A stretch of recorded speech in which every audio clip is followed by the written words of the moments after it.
पतंग और डोरी। एक बार एक व्यक्ति अपने बेटे के साथ पतंग उत्सव काइट फेस्टिवल में गया। वहाँ लोग रंग बिरंगी पतंगे उड़ा रहे थे। आसमान में उड़ती रंग बिरंगी पतंगों को देख बेटा भी पतंग उड़ाने मचल उठा।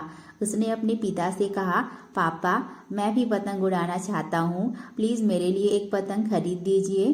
बेटे की इच्छा पूरी करने पिता पास ही की एक दुकान में गया। वहाँ से एक सुंदर सी पतंग और डोरी वह अपने बेटे के लिए खरीद लाया। बेटा पतंग पाकर खुशी से झूम उठा। कुछ देर बाद वह भी डोर थामे पतंग उड़ा रहा था।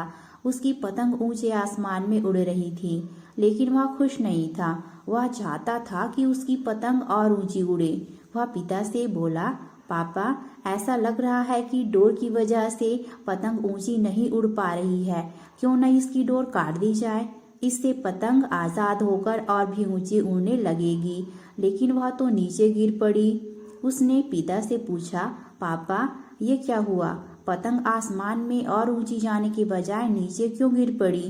पिता बोला, बेटा तुम्हें लग रहा था कि डोर पतंग को ऊंचा उड़ने से रोक रही है, जबकि वास्तव में ऐसा नहीं था। डोर तो पतंग का सहारा थी। हवा की गति अनुसार तुम डोर खींचकर या उसे ढील देकर पतंग को ऊंचा उड़ने में मदद कर रहे थे। लेकिन जब डोरी रूपी सहारा कट गया तो पतंग को मदद मिलनी बंद हो गई और वह नीचे गिर पड़ी। ऐसा जीवन में भी होता है। जीवन की ऊंचाइयों पर पहुंचकर हमें लगने लगता है कि परिवार, रिश्ते और दोस्त हमें बांध रहे हैं और सफलता के शिखर पर पहुंचने से रोक रहे हैं, लेकिन हम भूल जाते हैं कि वे हमें ऊंचाइयों पर ले जाने वाली डोर है।